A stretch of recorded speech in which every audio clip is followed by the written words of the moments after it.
play Much Ado About Nothing will be showing across the hall in the theater. Now, please take out your phones and turn them off. This is a live recording, so if you could do that for us, that would be great. Next Thursday, we will be having a live presidential mock debate with the Snow College forensic team. So it's your last chance to get those questions in if you would like to ask a question of the presidential candidates, okay? Please do that on Canvas. Today, we are very fortunate to hear from a good friend of mine, Nate Pence. He is a singer. He's actually a countertenor. If you don't know what that is, you're about to find out. He is recently finished a year-and-a-half touring and singing Chair 1 soprano with a 3-time Grammy Award-winning choral ensemble, Chanticleer. He regularly performs as a soloist, and while performance has always been a thrill, his true love is teaching. Nate was the director of the women's choir at Southern Virginia University and the conductor of the men's choir at the University of Florida. While there, he was awarded the graduate assistantship in choral directing under Dr. Willard Kessling, while simultaneously studying voice with Tony Award winner Dr. Elizabeth Graham. He is currently finishing his master's in choral conducting. Now, it's my great pleasure to welcome you and welcome Nate Pence. Please give him a warm Snow College welcome.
Hello, I'm Nate Pence.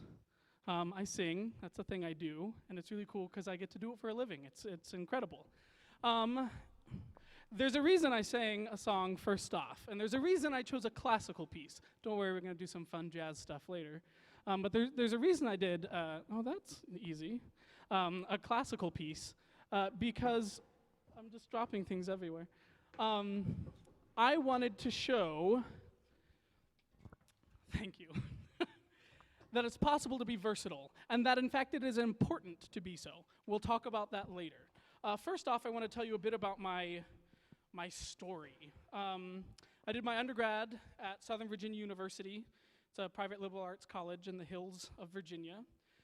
I went to grad school at the University of Florida, go Gators, chomp, right? I studied choral conducting because my undergrad was in performance, and I didn't think I was good enough to do it. I thought, I can't do this for a living. But I was good at conducting, I liked conducting, and I thought, you know what, I'll do this. So while I was at the University of Florida, I got a Facebook message one night. I had been in the library for like 10 hours that day, doing research, grad school, right? And I get a Facebook message, but it was in that weird folder that's like, you might not know this person, you know, which it's normally like a picture of some girl's cleavage and it says your profile picture are cute. Like, it's not even good English, right? But this was like a picture of a human being and there was English happening. So I was like, okay, what is this? And he says, hello, my name is Jace Wittig. I'm the interim music director for Chanticleer. Your voice has come to my attention. Please call me. And my first thought was, what does that even mean? My voice has come to your attention. And I texted two of my sisters and was like, this just happened and I think it's real? And I called him, and sure enough it was. One of my sisters had put a video of me on YouTube that I had actually said, don't put it on YouTube, I don't think it's good. And she ignored me, thankfully. And he found this video. And what was happening was Chanticleer was looking for a very specific voice type, for my voice type. As you heard, I have a unique voice. It's different than what I'm sure you're used to. It's called a countertenor. When a male sings within the female range register, it's called countertenor. But so they were looking for their top soprano. Their issue was they had already had their auditions for the year, and they couldn't find someone who could hit the notes. And so they found this video of me where I'm singing a Baroque operatic piece, and I hit some high notes, and they were like, hey. And I was terrified, because here I thought, this is a group I grew up knowing about, being very familiar with, and they, first of all, called me, and second, wanted me to join them. And I said no. When he said, would you consider auditioning? And I said, thank you very much, but no. I said, I'm not what you're looking for. I'm a mezzo-soprano. I'm not a real soprano. I can hit high notes, but I don't live up in that space. And I said no. And he called me 2 weeks later, and he said, will you reconsider? We honestly think you could do good. We went back and forth a few times. They were going to be in Florida anyway for a concert. So I drove to Tallahassee and had a little audition with them, thinking years down the road when they need like an alto, well, that I'll do. And I auditioned, and afterwards he said, yeah, if you want to join, we're ready. And it was terrifying. I was so scared. Well, after we went back and forth, they convinced me. And I said, sure, I'll do it. And then I proceeded to freak out. So a month after that, I was in Atlanta doing an opera. And this was 2 months before I was supposed to move my life out to San Francisco and start touring with them. I still had a semester left in my grad program.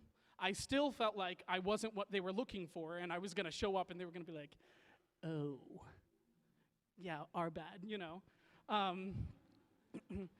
And so I'm in Atlanta doing this opera, and just so happens a friend of mine, Christy Despain, was doing a medical conference there, and she said, hey, let's get dinner. So at dinner, I tell her this story. I tell her about all this terror, because I'm now, I made it go off. How do I, on? There, I can do things, technology.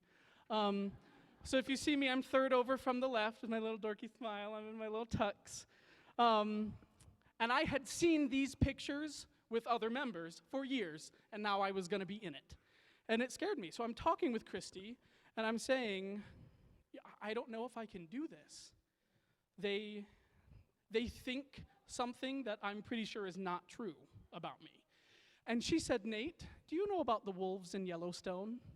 And I was like, non sequitur, what? Like, this has nothing to do with anything. I sing, I don't howl. I know you think it's howling. But she said, I have a story to tell you. I'm skipping slides. This was in Atlanta for that opera I had to do. They made me wear this skin-tight green thing. I was playing Oberon in A Midsummer Night's Dream, so I'm the king of the fairies. I had to grow out, you can't tell, but my hair was like down to here. I had no friends at the time. It was awful. The things you do for your art, right? Okay. But so we sit down at dinner, and she said, Nate, I want to tell you about the wolves at Yellowstone.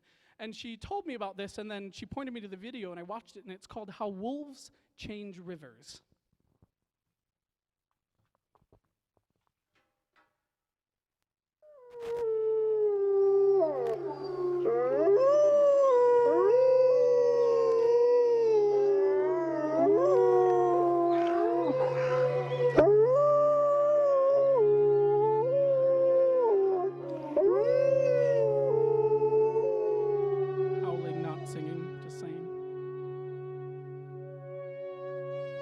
One of the most exciting scientific findings of the past half-century has been the discovery of widespread trophic cascades. A trophic cascade is an ecological process which starts at the top of the food chain and tumbles all the way down to the bottom. And the classic example is what happened in the Yellowstone National Park in the United States when wolves were reintroduced in 1995. Now, we all know that wolves kill various species of animals, but perhaps we're slightly less aware that they give life to many others. Before the wolves turned up, they'd been absent for 70 years, that the numbers of deer, because there was nothing to hunt them, had built up and built up in the Yellowstone Park, and despite efforts by humans to control them, they'd managed to reduce much of the vegetation there to almost nothing. They'd just grazed it away. But as soon as the wolves arrived, even though they were few in number, they started to have the most remarkable effects. First, of course, they killed some of the deer, but that wasn't the major thing. Much more significantly, they radically changed the behavior of the deer. The deer started avoiding certain parts of the park, the places where they could be trapped most easily, particularly the valleys and the gorges. And immediately those places started to regenerate. In some areas, the height of the trees quintupled in just 6 years. Bare valley sides quickly became forests of aspen and willow and cottonwood. And as soon as that happened, the birds started moving in. The number of songbirds and migratory birds started to increase greatly. The number of beavers started to increase because beavers like to eat the trees. And beavers, like wolves, are ecosystem engineers. They create niches for other species. And the dams they built in the rivers provided habitats for otters and muskrats and ducks and fish and reptiles and amphibians. The wolves killed coyotes, and as a result of that, the number of rabbits and mice began to rise, which meant more hawks, more weasels, more foxes, more badgers. Ravens and bald eagles came down to feed on the carrion that the wolves had left. Bears fed on it too, and their population began to rise as well, partly also because there were more berries growing on the regenerating shrubs. And the bears reinforced the impact of the wolves by killing some of the calves of the deer. But here's where it gets really interesting. The wolves changed the behavior of the rivers. They began to meander less. There was less erosion. The channels narrowed, more pools formed, more riffle sections, all of which were great for wildlife habitats. The rivers changed in response to the wolves. And the reason was that the regenerating forests stabilized the banks so that they collapsed less often, so that the rivers became more fixed in their course. Similarly, by driving the deer out of some places and the vegetation recovering on the valley sides, there was less soil erosion because the vegetation stabilized that as well. So the wolves, small in number, transformed not just the ecosystem of the Yellowstone National Park, this huge area of land, but also its physical geography.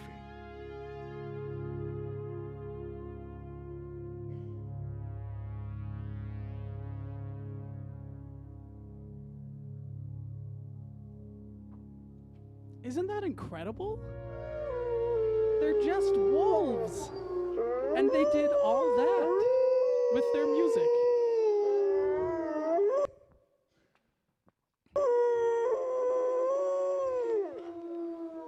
just trying to nail down that point, I think, is what's going on here. You can go ahead and stop it. We're good.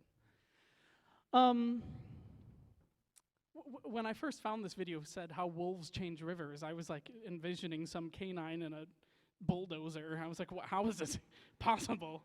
This isn't a thing. But yeah, so my going back to the story, my friend Christy tells me this story. And she said, Nate, the wolves didn't do anything special. They did what wolves know how to do. They did what wolves do. And all of that happened. Someone who knew what they were doing put the wolf in that situation, and all of that change happened. And she said, Nate, you're not going to do anything special. And my thought was, oh, well, thanks. But she said, you're not going to do anything special. You're just going to do what you do. And that's exactly what they need. She said, how many people in the world physically are able to even be countertenors? It's a rare voice type. She said, how many of those human beings even know that they're physically capable of training that and have actually trained it? How many of those have actually become good enough? How many of those are actually available to go join a group like this? And she said, it's probably just you, and that's why they sought you out. And I realized at that point in time, I was what they needed. I still felt terrified. I still felt like this is going to be incredibly difficult. But I realized not only could I do it, I kind of had to do it because I was the option at the time. And that really, her telling me that story gave me so much confidence, but that also changed the way I think about change, about how change happens, about how it comes about. I want to talk about two other people who were like these wolves, who did what they do, and change happened. But the way that change happened, they influenced different spheres, okay? And frankly, the only sphere of my life that was changed, or the only sphere that I think was changed, was my own personal life and a bit of Chanticleer's at the time. And I think that's enough. That's all we need to be able to do, is to change ourselves in that way if we're willing and able to do so. But so I want to talk about two people. First is Sara Blakely. Sara Blakely is the youngest female billionaire, not millionaire, billionaire in world history. And there's a very interesting why. Raise your hand if you have heard of Spanx. And I don't mean a form of punishment your family did to you when you were a child. I mean the women's clothing line Spanx. Who's heard of that? You've at least heard of it, okay? So, she invented them. Her story's interesting, though. She graduated from her undergrad and says, I'm going to go to law school, and failed the entrance exam and said, well, crap, I got to do something. Got a job working at Disney for a summer. I hated it. I guess everyone was just too happy all the time. And then she sold fax machines door to door. Hated that too. But what she hated even more was the fact that she wore stockings because she would wear these skirts, and so she'd wear stockings, and hated how in her open-toed shoes you could see a line. It just bugged her. Even worse than the job. She's like, this is the worst. So she stopped doing that and spent $5,000 of her own money developing something that would work better, because she cut off, what she ended up doing was cutting off the bottoms of the hose, but they kept riding up. So she spent $5,000 developing something that would work for her. And then she realized that to get it patented, it was going to cost her up to another $5,000 to get someone to write the patent. And she said, well, that's dumb. And so she got a book about how to write a patent and wrote it herself. So, a girl did some work, okay? And then, this is what I think is the neatest thing about this. She went from clothing designer to manufacturers, all sorts of people in the business, and they were like, yeah, we already have pantyhose and you're making them less of that? That's dumb. That's not a thing. And she kept presenting this. She said she presented this in a way that she was told would work. She was told, this is the way you need to do this. And she thought it was weird. She was a saleswoman. She knew how to sell. But she listened to this advice, and it just didn't feel right to her. So finally, she had this one meeting with this very big manufacturer, And she went in and she was doing her spiel, and she could tell the lady was not buying it, and she just stopped and she said, "You know what? Come with me. Let's go to the bathroom real quick. We just got to try these on." And the lady was like, "Okay." So they went to the bathroom. She goes in the stall, puts them on, and comes out. And the lady goes, "Oh, I see what you're talking about." The point of them was to not give any kind of anything on the legs. It helped smooth things out. I could deal with a bit of that, right? It helped smooth things out. And when she finally was true to herself and said, "You know what, this is just how we got to do this," the lady saw, oh, this could be a big thing. Clearly, it's a multi-billion-dollar thing. And it worked. And now does anyone know roughly how many different kinds of things Spanx sells? I know they sell bras, they sell all sorts of things, right? It's become a huge line for women's clothing, hasn't it? It's huge. I want to talk about another someone who's probably much more familiar. But even though I think the amount of change that this man brought was much larger, I think he went about it in roughly the same way. Martin Luther King Jr. We all know who he was, right? He became known for his public speaking ability when he was in high school, which, by the way, he left when he was 15 to go to college. So to get known for something in high school when you only did it for 2 years is probably a big thing. He was on the school's debate team and even won some awards doing it. So Morehouse College is where he got his first bachelor's degree. They said they'd accept any high school student who could actually pass their entrance exam. And at 15, he did that and went to college. He got his bachelor's degree in sociology. Let me look at my notes. Yes, in sociology, and then went to a theological seminary not far away in Pennsylvania and got his bachelor's in divinity. Then he went and got his doctorate in systematic theology at Boston University. The man educated himself, but he did so with something he was passionate about. He felt very passionate about religion and about helping people through religion. And then from that, he became a very big voice. He started very locally in his own little communities, finding ways to help the African American cause. And so I bring up these two people because I think they're examples of people who became their best self. They did everything they could to better themselves and stayed true to themselves. How is that like the wolves? Well, so here's where this connection is, because I remember as I thought about the wolves, I thought, wow, that was an incredible thing, but you don't have to teach a wolf how to hunt a deer, do you? It just does it. It's like, yeah, food, nom nom, okay? It just does it. It's instinctual for them. We don't have that luxury. If you have a passion for medical physiology, you don't wake up knowing how to do all of that. You have to learn.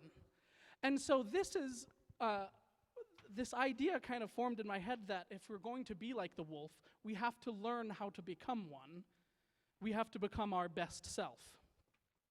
And so I kind of mentioned these. How do you become your best self? These are the things I believe that I see in these two and many other people who bring something about, right? First of all, you have to find your passion. You have to find what it is that you're passionate about. You're not going to make a change in the world if you don't give a crap about it. You know full well that there are classes that you don't care about and you don't do much work on, and your grade never gets better in that class. Who is that person? Who has that? All of you raise your hands, you little liars. You've got at least one class, okay? We all have those things that we're like, meh, but you know full well the classes that you feel like you're not even trying are probably because, unless you're purposely taking an easy A class, are probably because you love it. You're passionate about it. It's easy for you to want to do it. You have to find what you're passionate about. Find something to be passionate about. 2, work hard. Both of these people worked hard. Sara went around selling printers, trying to raise money so she could actually develop this thing, and went from place to place and literally pounding the pavement trying to get this sold. Martin Luther King educated him. Well, the work and education, I think, are linked. But Martin Luther King didn't stop, did he? Sadly, he was stopped because he was killed. But he wasn't stopping, was he? No. He was going to make something happen because he was passionate about it. So the be well-rounded and educate yourself. That's why I sang that opera piece at the beginning and why I'm going to do jazz. Because frankly, I get hired to do classical gigs. I get hired to do, I have a very, I don't know how they can afford this much, but there's this wedding and they're paying me a large amount of money to come do some jazz music. And that's awesome! I get paid to sing! That is so cool! So that versatility has given me the opportunity to do so many things. But it's because I prepared myself for that. So you have to educate yourselves. You're clearly doing that. You're here to be educated. Good for you. But you cannot be so focused on one thing. Yes, they tell you that, like when you do your doctorate and things like that, you hyper-focus on one thing. That's the idea is, I am such a specialist in this thing, it's such a niche that no one else fits in that niche but me. And that can be a selling point. But frankly, I think in today's society, we have to be people who can be adaptable. Jobs are hard to find right now. You're going to graduate and you're going to have to get a job. It's not a fun prospect. And if you can only do one thing, and there's not many of those things available, you're in trouble. We have to be flexible. So, in your area, whatever your passion is, work hard in understanding the scope of it. Like I said, I do classical music, but I also don't just do singing. I do orchestral music, I conduct. I have tried my best to find ways to make myself well-rounded, so I have options. And then last, you do you, boo, okay? And that's kind of silly, but honestly, it's very important. We saw these two examples of people who found what they were passionate about and were true to themselves. What happened with Sarah? Things didn't change until she said, I've just got to do this my way. And she did it her way. And the first thing, the lady's like, whoa, I see this. I see what you're doing. I get it. And that's, to me, the core of the wolf, right? Be a wolf. Do what you do. Because if you have done these things, you can then be yourself and make change. You're prepared to do so. Right before I left University of Florida, it was the week I was moving, and I went to go have dinner with my voice teacher to kind of say goodbye. And again, I was studying choral conducting. I was only taking voice because I thought it was a good idea to be well-rounded and to keep my options up. And I'm grateful I did because it prepared me. And I told her, I said, yes, I'm doing this. I'm a little scared, but I feel good about it. And she said, Nate, of course you do because you're prepared. And she said something I will never in my whole life forget. Opportunity meets preparation. And at first I was like, Chinese proverb, what? I'm not quite. And she said, it's not that because you were prepared you could take it.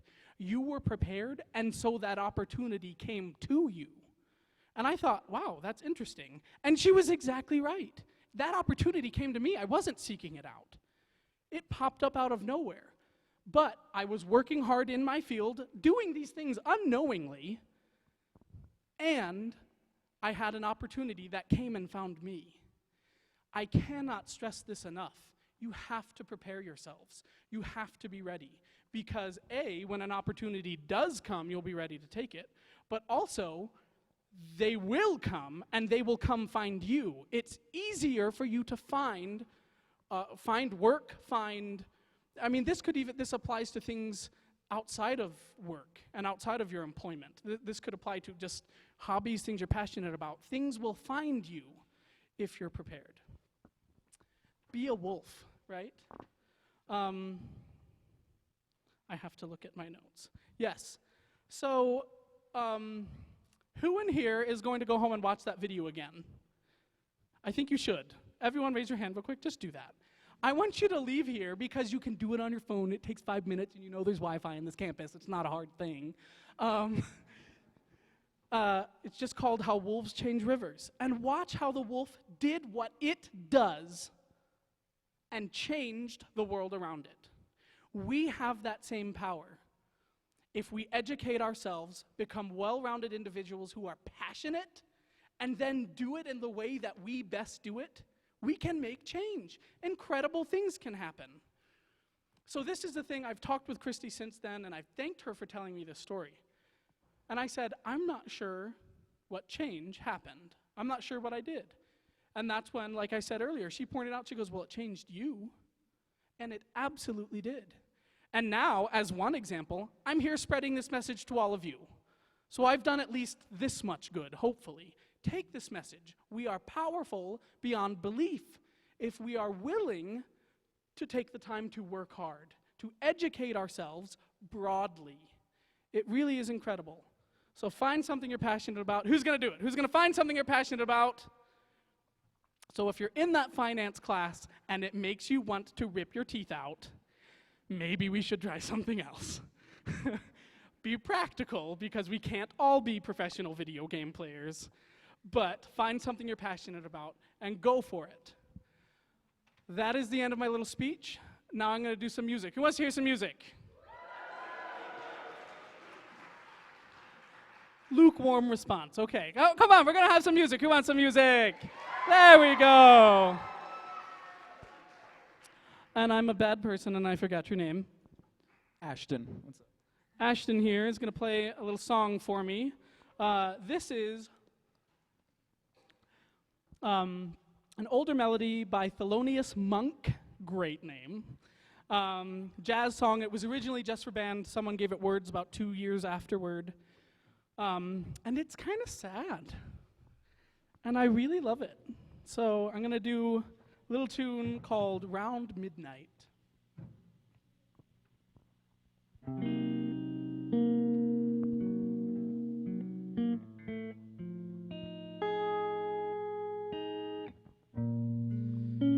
It begins to tell. It begins to tell. Round midnight, round midnight, I do pretty well till after sundown. Supper time, I'm feeling sad, but it really gets bad round midnight. Memories always start round midnight, round midnight. Haven't got the heart to stand those memories when my heart is still with you. And old midnight, midnight knows it too. When some quarrel we had needs mending, does it mean that our love is ending? Darling, I need you, but lately I find you're out of my arms, and I'm out of my mind. Let the angels sing round midnight, round midnight. Let our love take wing with your returning. Let our love be safe and sound when the midnight comes around. When some quarrel we had needs mending,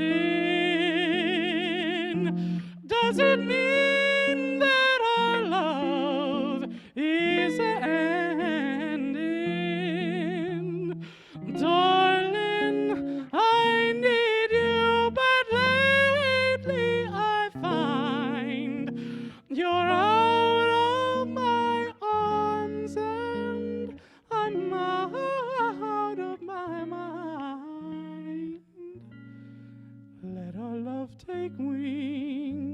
some midnight, round midnight, let the angels sing for your returning. Let our love be safe and sound. When midnight comes around. When midnight comes around.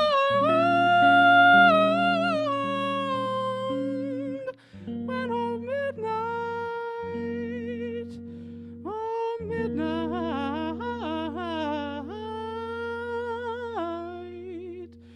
comes around.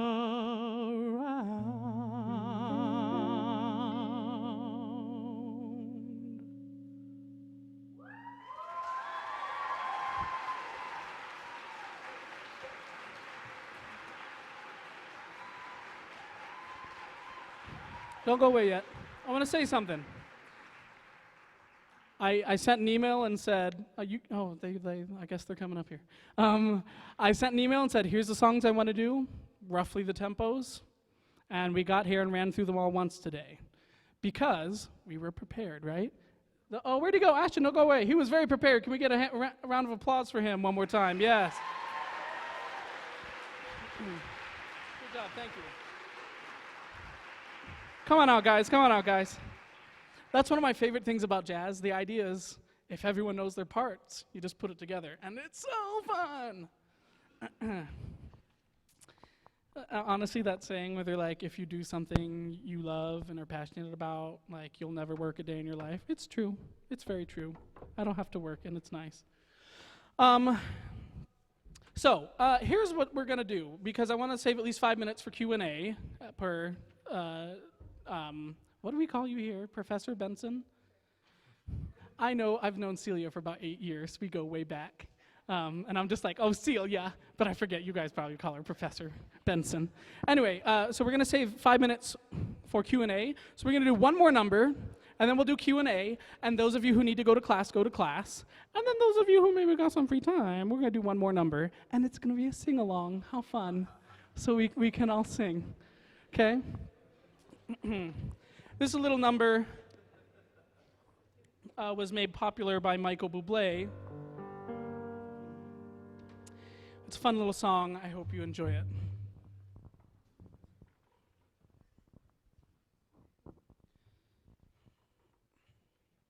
Birds flying high, you know how I feel. Sun in the sky, you know how I feel. Breeze drifting on by, you know how I feel. It's a new dawn, it's a new day, it's a new life for me, yeah. It's a new dawn, it's a new day, it's a new life for me. Ooh,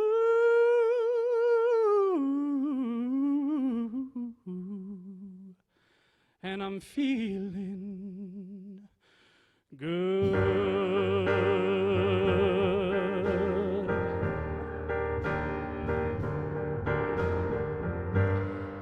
Fish in the sea, you know how I feel. River running free, you know how I feel. Blossom hanging on the tree, you know how I feel. It's a new dawn, it's a new day, it's a new life for me, and I'm feeling good.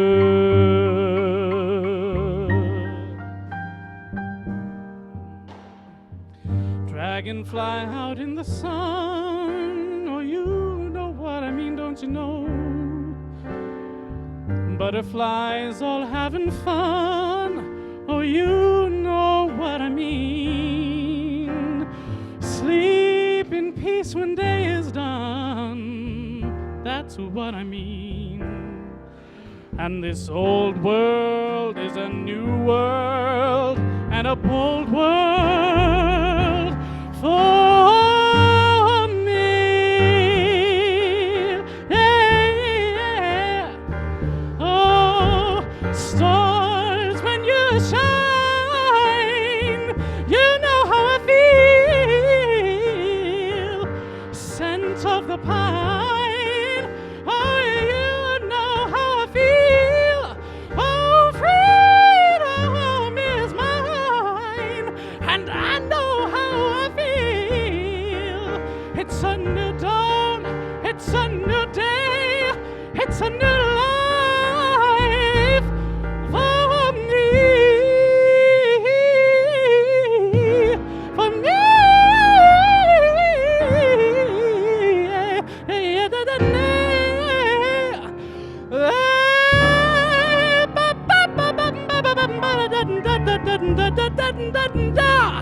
Oh, I'm feeling good, feeling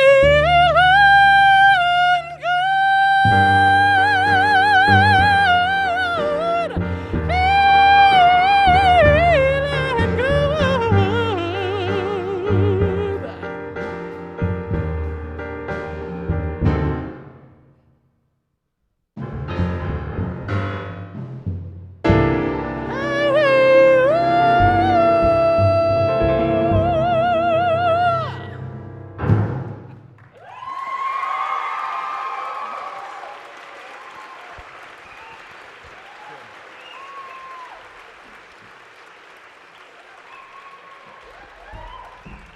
Another round of applause for the band. Yes!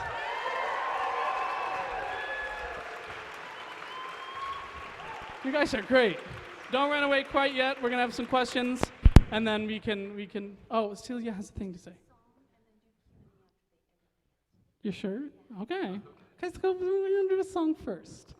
Okay.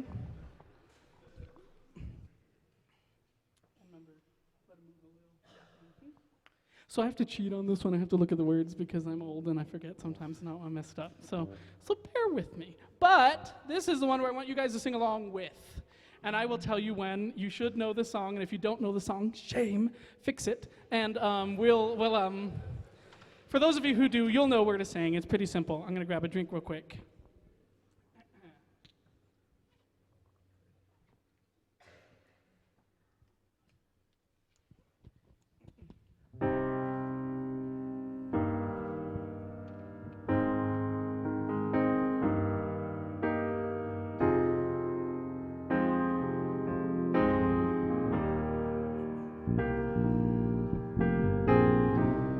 Everybody loves the things you do, from the way you talk to the way you move. Everybody here is watching you, 'cause you look like home. You're like a dream come true. If by chance you're here alone, can I have a moment before I go? 'Cause I've been by myself all night long, and I'm hoping you're someone I used to know. You look like a movie, you sound like a song. My God, this reminds me of when we were young. Oh, let me photograph you in this light, in case it is the last time that we might be exactly like we were before we realized we were sad of getting old. It made us restless. It was just like a movie. It was just like a song. I was so scared to face my fears.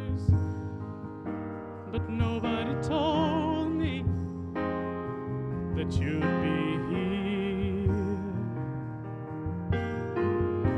And I thought that you'd moved overseas. That's what you said when you left me. You still look like a movie.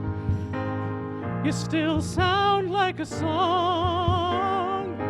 My God, this reminds me of when we were young.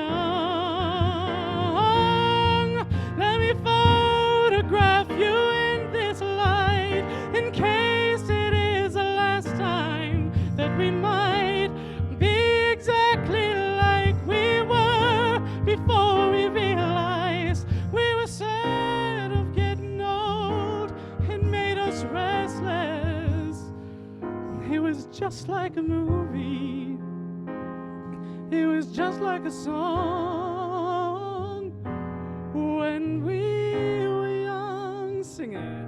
When we were young, just repeat it, come on.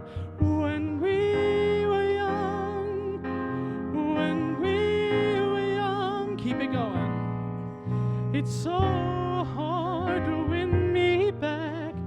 Everything just takes me back to when you were there, to when you were there. And part of me keeps holding on, hoping that it hasn't gone. I guess I still care.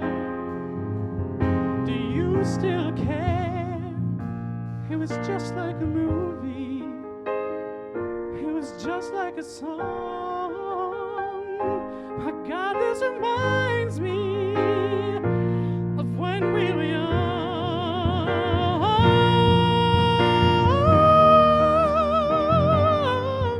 Ooh, when we were young. Come on, let me hear it. When we were young, keep it going. Let me photograph you in this light, in case it is the last time that we might be exactly like we were before we realized we were sad of getting old. It made us restless. Oh, I'm so mad I'm getting old. It makes me reckless. It was just like a movie. It was just like a song when we were young.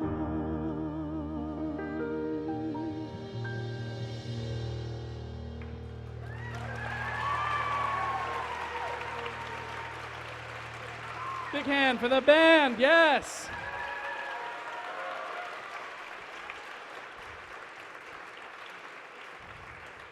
This type of stuff never gets old to me. It's so fun to do something like this. Questions and possibly answers. Do we have questions?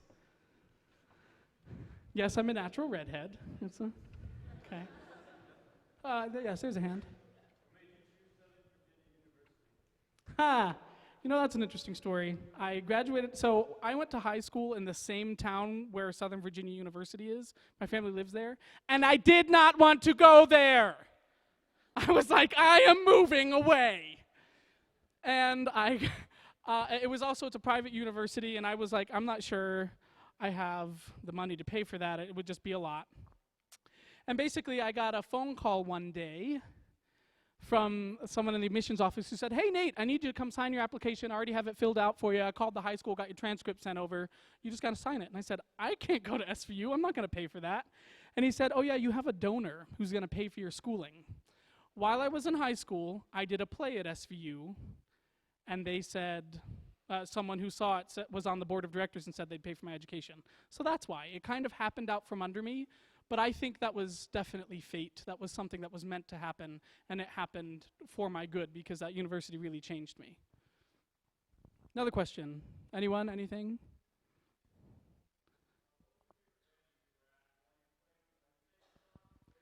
I think my favorite venue I sang at while in Chanticleer was in Taipei.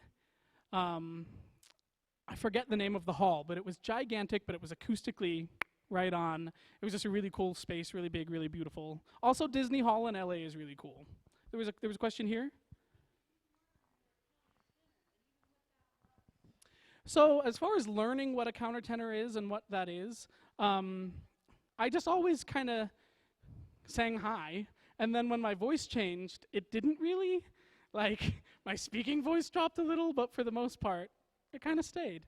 And so I had teachers who told me, actually, there was music that was written for the castrati of Italy. They were men who were castrated so their voices would stay high. It's kind of this icky part of music history, but it happened. And so because there was all this music written for men to sing in the female register and range, when they stopped castrating men, there were men who were like, oh, but I can still sing that, and you don't have to mutilate me. So it just kind of happened. This is always what I tell people who are interested in doing countertenor, because there's lots of men who are like, oh, I have a falsetto, ergo, and those aren't the same thing. I say, just like a soprano knows she's a soprano, she hits the notes with ease, like there's a certain range that feels good for her, just same thing with a baritone, just knows. A countertenor should know. You shouldn't try and force it. It should feel easy and it should be beautiful, and clearly those are the people, oh yeah, they're going to be a countertenor.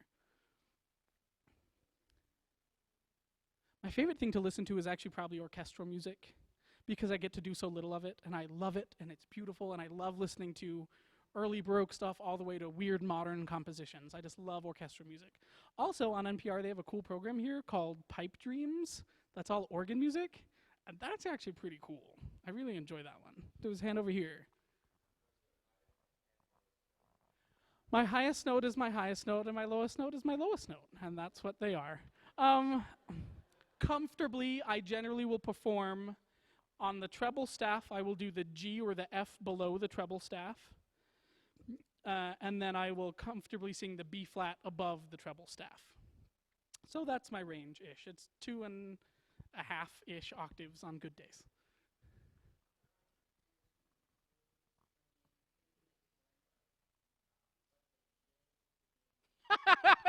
She said, what was it like transitioning mentally from I'm not what they need to, well, I'm here doing it, and I'm apparently what they need? It still is hard for me. Sometimes I look back and I'm like, I quit in December and I moved to Salt Lake, and I still have times when I'm like, I did that? Like, I'll look at the pictures and I'm like, I'm in the pictures. I know it happened, but did that happen? Did I actually do that? Was I actually any good? It's still hard. And I think that's something that's always going to be hard for me. And I think, self-doubt is something that we all feel sometimes, but it took a while. It took about 2 solid months for me to feel like I'm actually in this group and they're not going to kick me out next week. It took a while, and I had to work hard in saying, I don't think I'm doing a good job right now, but clearly they're happy. I'm going to keep going. It was hard, but it happened. It worked.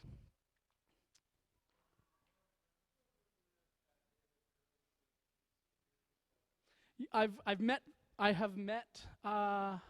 don't know if I met David. I've met several of the Gentlemen of the King singers. We don't know each other super well, but our paths have crossed. They do similar stuff. It's just 6 guys, and they're from England, and Chanticleer's 12 guys from the U.S. But yeah, no, I've met them, and they're very talented. Frankly, I think it'd be kind of cool one day to be in the King Singers, but I don't know if, because I'm not British, that's not a thing. I don't know. We'll see. Anything else?